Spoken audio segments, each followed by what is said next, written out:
Hi friends, ഇന്ന് നമ്മൾ കരുനാഗപ്പള്ളിയിൽ നിന്നാണ് യാത്ര തുടങ്ങിയത്. ഇത് നമ്മുടെ കന്നേറ്റി പാലമാണ്. കരുനാഗപ്പള്ളിയിൽ നിന്ന് തെക്കോട്ട്, അതായത് കൊല്ലം ഭാഗത്തേക്കാണ് യാത്ര. ഇന്ന് കുറച്ച് അറബിക് എന്തെങ്കിലും കഴിക്കാം എന്നാണ് എൻ്റെ മനസ്സിലുള്ളത്. അങ്ങനെ ഇങ്ങനെ ആലോചിച്ചപ്പം നമ്മുടെ കരുനാഗപ്പള്ളിയിൽ നിന്ന് കുറച്ച് യാത്ര ചെയ്ത് ഇങ്ങനെ വരുമ്പോൾ ചവറ പാലത്തിന് മുന്നേ ആയിട്ട് യമനി കുഴിമന്തിക്കട എന്ന് പറഞ്ഞിട്ടൊരു ഹോട്ടലുണ്ട്. ആ ഹോട്ടലിൽ കുഴിമന്തി മാത്രമല്ല വേറെ ഡിഷസൊക്കെ ഉണ്ട്. പക്ഷെ നമ്മൾ ഇന്ന് അങ്ങനെ കുഴിമന്തി കഴിക്കാം എന്ന് തീരുമാനിച്ചു. അപ്പോൾ ഇവിടുന്ന് ഏകദേശം 6-7 കിലോമീറ്റർ ഉണ്ട്. നമ്മുടെ കുറ്റിവട്ടം, വെറ്റമുക്ക്, ശങ്കരമംഗലം കഴിഞ്ഞിട്ട് വരുന്ന ജംഗ്ഷനാണ് നല്ലെഴുത്തുമുക്ക്. നമ്മൾ കുറച്ച് ഭാഗം കൊണ്ട് കട്ട് ചെയ്ത് കളഞ്ഞു. അങ്ങനെ നമ്മൾ ഏകദേശം നല്ലെഴുത്തുമുക്ക് എത്താറായി. ഈ റോഡ് പണി നടക്കുന്നത് കൊണ്ടുള്ള ഈ യാത്രാ ബുദ്ധിമുട്ട് നല്ല രീതിയിലുണ്ട്. എന്ന് വെച്ചാൽ ഫ്ലൈ ഓവറൊക്കെ പണിയുന്നിടത്ത് റോഡ് സൈഡിൽ കൂടെ പോകുന്നത് ചെറുതായിട്ടൊന്ന് ടാർ ചെയ്തിട്ടല്ലേ ഉള്ളൂ. അവിടെയൊക്കെ നല്ല മഴയായിട്ട് നല്ല കുഴികളൊക്കെ ഉണ്ടായി. അപ്പം നമ്മൾ ഓടി വരുന്ന വരവിന് നല്ല ബുദ്ധിമുട്ടാണ് ട്രാവൽ ചെയ്യാനിപ്പം. ഇപ്പോൾ എറണാകുളത്തൊക്കെ ഒരു 4-4.5 മണിക്കൂർ കൊണ്ട് എത്തിയിരുന്നത് ഇപ്പോൾ ഒരു 5-5.5 മണിക്കൂറൊക്കെ എടുക്കുന്നുണ്ട്. ട്രിവാൻഡ്രം പോയാലും ഇത് തന്നെയാണ് അവസ്ഥ. ഏകദേശം കണിയാപുരം ഏരിയയൊക്കെ ആകുമ്പോഴത്തേക്ക് നല്ല ബ്ലോക്ക് കിട്ടുന്നുണ്ട്. പണ്ടേ കണിയാപുരം ബ്ലോക്കാണ്. നമ്മുടെ സ്വന്തം വിജയം പിള്ളയുടെ ബാറ്, അതാണ് വിജയ ബാർ. അങ്ങനെ നമ്മൾ നമ്മളുടെ റെസ്റ്റോറൻറ്റിൻ്റെ അടുത്തെത്തി. ഇനി ഹോട്ടലിലെ വിശേഷങ്ങൾ കാണാം. ഇവിടെ ഞാൻ ആദ്യമായിട്ടാണ് വരുന്നത്, യമനി കുഴിമന്തിക്കട. എൻ്റെ ഒരു ഫ്രണ്ടിൻ്റെ സജഷനാണ് ഈ ഹോട്ടൽ. ഇവിടെയാണ്. പുതിയ ഹൈവേയുടെ പണി നടക്കുകയാണ്. വണ്ടികളെല്ലാം അപ്പുറത്തൂടാണ് പോകുന്നത്. പക്ഷേ നമുക്ക് ഇപ്പുറത്ത് പാർക്ക് ചെയ്യാനുള്ള സൗകര്യമുണ്ട്. അത് പാർക്കിംഗ് അല്ല, ഹൈവേയിൽ ഇടാൻ വണ്ടി എന്നേ ഉള്ളൂ. അതുവഴി വണ്ടി പോകുന്നില്ല. അങ്ങനെ അവിടെ നിന്ന് നടന്നിറങ്ങിയത് നമ്മുടെ ഇത്രയും ഐറ്റംസ് എല്ലാം കണ്ട് അകത്തേക്ക് കയറാം. അങ്ങനെ നമ്മൾ റെസ്റ്റോറൻറ്റിന് അകത്തെത്തി. വെള്ളം തന്നെ എനിക്ക് നന്നേ ഇഷ്ടപ്പെട്ടു. കാര്യം പതിമുഖം ഇട്ട വെള്ളം. അത് മിക്കവാറും ഉള്ളിടത്ത് പ്ലെയിൻ വാട്ടറാണ്. പ്ലെയിൻ വാട്ടർ ഇഷ്ടമുള്ളവരുണ്ട്. എനിക്ക് പക്ഷേ ഇതാണ് ഏറ്റവും ഇഷ്ടപ്പെട്ടത്. അപ്പം എന്താ പറയുന്നത്, പേര് പോലെ തന്നെ യമനി കുഴിമന്തിക്കട എന്നാണല്ലോ പേര്. നമ്മൾ മന്തി തന്നെ ഓർഡർ ചെയ്യാമെന്ന് വിചാരിച്ചു. ഇവിടെ ബീഫ് തവായി മന്തിയുണ്ട്. നമ്മളൊരു ക്വാർട്ടർ ബീഫ് തവായി മന്തിയും ഒരു ബീഫ് മന്തിയും, നോർമൽ ബീഫ് മന്തി ഓർഡർ ചെയ്തിട്ടുണ്ട്. സംഭവം റോഡൊക്കെ കണ്ടല്ലോ, ഇങ്ങനെ ഒരു ഇഷ്യൂ ഉണ്ട് റോഡിൽ വരാനായിട്ടുള്ള. അല്ലാണ്ട് ഇവിടെ നല്ല ഫുഡാണെന്നുള്ള കുറേ പേരുടെ അഭിപ്രായം കേട്ടതിന് ശേഷമാണ് ഞാൻ ഇങ്ങോട്ട് വന്നത്. നമുക്ക് എന്തായാലും ഒന്ന് കഴിച്ച് നോക്കാം. കഴിച്ച് നോക്കിയിട്ട് ഞാൻ എൻ്റെ അഭിപ്രായം പറയാം. ഓക്കെ. കുറച്ച് വെജിറ്റബിൾസ്, മയണൈസ് ഒരു ഇമ്പോർട്ടൻറ്റ് ഫാക്ടറാണല്ലോ. ഈ സംഭവം എനിക്ക് ഭയങ്കര ഇഷ്ടമാണ്. ടൊമാറ്റോ ചട്നി. അപ്പം ഇത്രയും സംഭവങ്ങൾ എത്തിയിട്ടുണ്ട്. പ്ലേറ്റ് എത്തി. ഇനി മന്തി കൂടെ ഒന്ന് എത്തട്ടെ, എന്നിട്ട് കഴിച്ചു തുടങ്ങാം. അങ്ങനെ നമ്മുടെ ബീഫ് തവായി, നോർമൽ ബീഫ് മന്തി എത്തി. ഇനി നമുക്ക് ഇതൊന്ന് ടേസ്റ്റ് ചെയ്ത് നോക്കാം.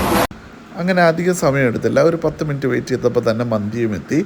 ആദ്യം കുറച്ച് റൈസ് എടുത്തു. റൈസ് എടുത്തതിന് ശേഷം നമ്മുടെ തവായി ബീഫ് ഒന്ന് കുത്തിയെടുക്കാൻ ശ്രമിക്കുകയാണ്. പക്ഷേ അത് പരാജയമാണ് ഗൈസ്.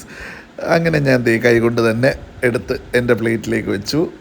അത് അത്യാവശ്യം നല്ല ചൂടായിരുന്നു. കൈ ഒന്ന് ചെറുതായിട്ട് പൊള്ളുന്ന പോലെ തോന്നി. നോർമൽ ബീഫും ശകലം ഇങ്ങോട്ട് പോരട്ടെ, അതും എടുത്തു. കുറച്ച് ഗ്രേവി കൂടെ എടുത്തു. എങ്ങനെയുണ്ടെന്ന് നോക്കാമല്ലോ. നമുക്ക് ഈ ബീഫ് തവായി ഒന്ന് ടേസ്റ്റ് ചെയ്യാം. നല്ല ഗ്രേവിയൊക്കെ ആയിട്ട് സൂപ്പറായിട്ടുണ്ട്.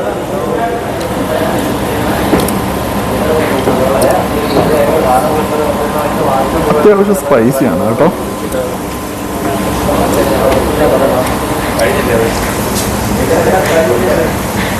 ശകലം മയണൈസ് കൂടെ ഒന്ന് എൻ്റെ കൂട്ടത്തിൽ ഇരിക്കട്ടെ.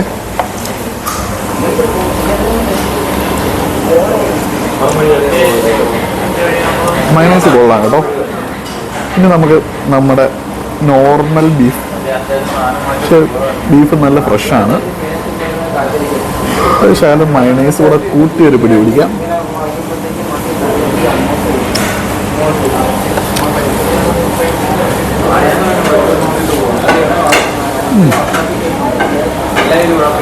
ഡിസപ്പോയിൻമെൻ്റ് ഇല്ല, സംഭവം കൊള്ളാം. ഈ മാർക്ക് കൊടുക്കുന്ന സ്ഥിതിക്ക് ബീഫ് തവായിക്കാണ് എനിക്ക് എൻ്റെ ടേസ്റ്റ് അനുസരിച്ച് എനിക്ക് ഏറ്റവും ഇഷ്ടപ്പെട്ടത്. അപ്പോൾ ഇത് ഞാനൊന്ന് ഫിനിഷ് ചെയ്യട്ടെ. അങ്ങനെ നമ്മൾ യമനി കുഴിമന്തി ഫാമിലി റെസ്റ്റോറൻറ്റിൽ നിന്ന് ഫുഡ് കഴിച്ചിട്ടിറങ്ങി. നമ്മൾ കഴിച്ച മന്തി നിങ്ങൾ അതെല്ലാം കണ്ടല്ലോ അല്ലേ. സംഭവം എനിക്ക് പേഴ്സണലി ഇഷ്ടപ്പെട്ടത് ബീഫിൻ്റെ ആ തവായി മന്തിയാണ്. അതായത് അതിൻ്റെ പ്രിപ്പറേഷൻ എന്നെ വല്ലാതെ ആകർഷിച്ചു. ഒന്നാമത്തെ കാര്യം, എനിക്ക് അത്യാവശ്യം സ്പൈസി ആയിട്ടുള്ള ആഹാരങ്ങൾ വളരെ ഇഷ്ടമാണ്. അതിൻ്റെ കൂട്ടത്തിൽ അത് നല്ല പ്രിപ്പറേഷനായിരുന്നു. നല്ല മെനക്കെട്ട് സ്ലോ കുക്ക് ചെയ്തെടുത്ത ബീഫാണെന്നാണ് എനിക്ക് തോന്നുന്നത്. ബീഫ് നല്ല ജ്യൂസി ആയിരുന്നു. ജ്യൂസി ആണെന്നല്ല, അതിൻ്റെ ടേസ്റ്റ് കിഡിലായിരുന്നു. പിന്നെ ബേസിക്കലി ആ ഡ്രൈ ആയിട്ടുള്ള, അതായത് നോർമൽ ബീഫ് കുഴപ്പമില്ലായിരുന്നു, സംഭവം നല്ലതായിരുന്നു. പക്ഷേ എനിക്ക് കൂടുതൽ ഇഷ്ടപ്പെട്ടത് ഈ തവായ് മന്തിയാണ്. പിന്നെ ഒരു ലൈം കുടിച്ചിട്ടുണ്ടായിരുന്നു. ലൈമൊക്കെ ആസ് യൂഷ്വൽ കുഴപ്പമൊന്നുമില്ല. ആഫ്റ്റർ ഓൾ ഇത് നിങ്ങളൊന്ന് ട്രൈ ചെയ്ത് നോക്കാം കേട്ടോ, ഈ ബീഫ് തവായ് മന്തി. നമ്മുടെ ഇതിനു മുമ്പ് ചെയ്ത കുഫ, അവിടെ ഒരു ജെല്ലിക്കെട്ട് മന്തി ഉണ്ടായിരുന്നല്ലോ, എനിക്ക് അതിനെക്കാട്ടി കുറച്ചുകൂടെ ബെറ്റർ ആയിട്ട് തോന്നിയത് ഇതാണ്. പിന്നെ ഇവിടെ റീച്ച് ചെയ്യാനുള്ള ലൊക്കേഷൻ ഞാൻ കൊടുത്തിട്ടുണ്ട്. പക്ഷേ ഹൈവേ വികസനം നടക്കുന്നത് കൊണ്ട് കുറച്ച് ബുദ്ധിമുട്ടുകൾ നേരിട്ടേക്കാം.